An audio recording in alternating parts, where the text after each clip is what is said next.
What is up, you guys? This is Andrew from the Hesitant Handyman, and hope you guys are doing well today. This is going to be the start of a new series on my Traeger restoration. For those of you who don't know the background, a couple weeks ago, there was a guy on Facebook who was giving away an old Traeger. And when I say old, I'm talking this was still made in the USA just up the road in Mount Angel, Oregon.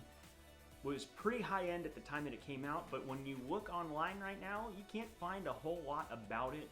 I've never restored a barbecue before of any kind, much less a Traeger pellet smoker. So that was something that I was like, am I getting myself in over my head? 2 weeks in, I don't think so. I think this is gonna turn out really well. I think it's taking a lot of work to get it to the point where it'll be usable, but it is something where I am pretty excited for how it is going so far. So now that we've got that out of the way, let me go ahead and bring up a couple of frequently asked questions. Why are you restoring it?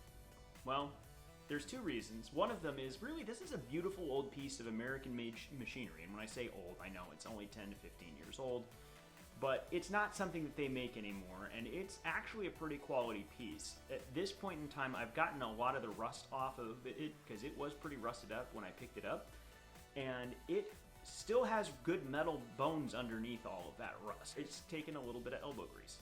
I kind of knew that coming into it, so that was reason one. Reason two, let's be honest, I'm kind of a cheapskate. I would love to buy a brand new Traeger, but the bottom line is, the size that I want, it's expensive.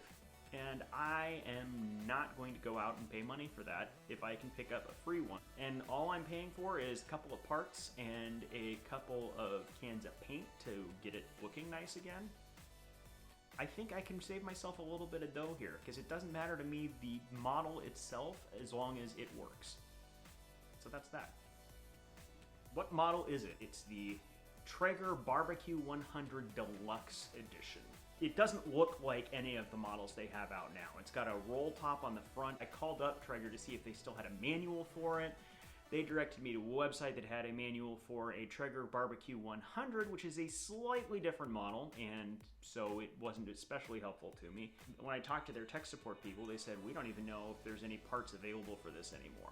It's like, okay, well, I guess we're gonna see what we're gonna see. This is a model, it was top of the line at the time it came out, but realistically, the only sort of identifying information I was able to find on this thing when I first started looking into it is a press release from Traeger in 2006 with one of the founders taking a picture with it, as well as a guy on Reddit who had actually restored one himself and posted pictures of it.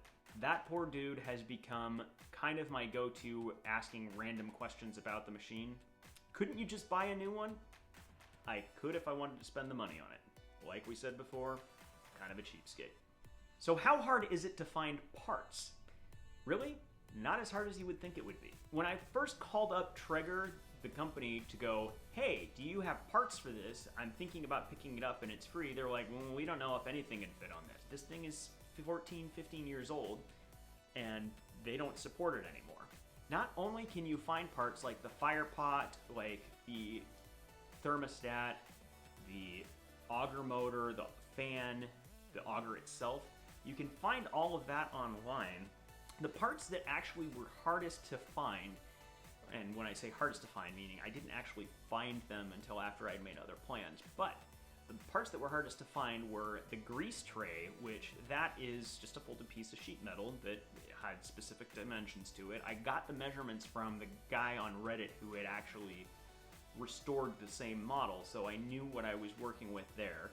And then the heat baffle, and the heat baffle, turns out when I disassembled everything, it's actually been in there this entire time. However, the previous owner had it in there upside down, so I didn't realize that it was the heat baffle. I have no original documentation for the Traeger BBQ 100 Deluxe that shows me what any of this is supposed to look like. So I'm going off of what I can find on the internet and what information I can get from other people who have dealt with them. Those two pieces aren't something that was actually an issue, because all they are folded sheet metal. The heat baffle is just a U-shaped piece that's turned upside down over the fire pot, and the grease tray, you've just got a piece that's got a certain angle to it, and it's got sides on it to prevent the grease from going over so that it directs it all down into the grease pot. I've got sheet metal that I purchased for that, and I know somebody who has access to the things to be able to bend the sheet metal and cut it for me, so I don't have to try to figure it out myself. There is a guy in Canby down here who actually does make the original grease tray,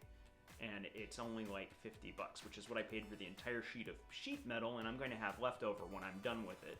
But that was one of those things that I didn't know it going into things. I just was like, okay, well, I need this, so I'm going to have to manufacture it myself. And then it was a random Craigslist ad as I was scouring to see what was out there. There might be people in your area who can do it. If there aren't, they're really not hard to figure out. Are you inviting me over for a bevy of smoked meats when this thing is all over?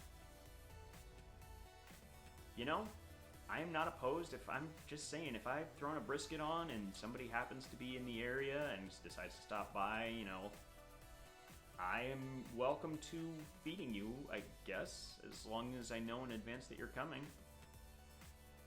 That's what I'm at right now. There will be project updates on this, kind of the process as far as what I've gotten into with it, and all of that coming soon. So I am really looking forward to getting this project finished. I'm going to do a couple things with it that aren't going to take it straight back to what it looked like in the factory. I think I'm going to trick it out just a little bit, but can't wait to share with you what we're doing on it. So hope you have a great day. If you want to get updates, make sure you hit the subscribe button and get those alerts coming, and you'll be notified when I've got new content out. Hope you have a great day. Thanks so much, and take care.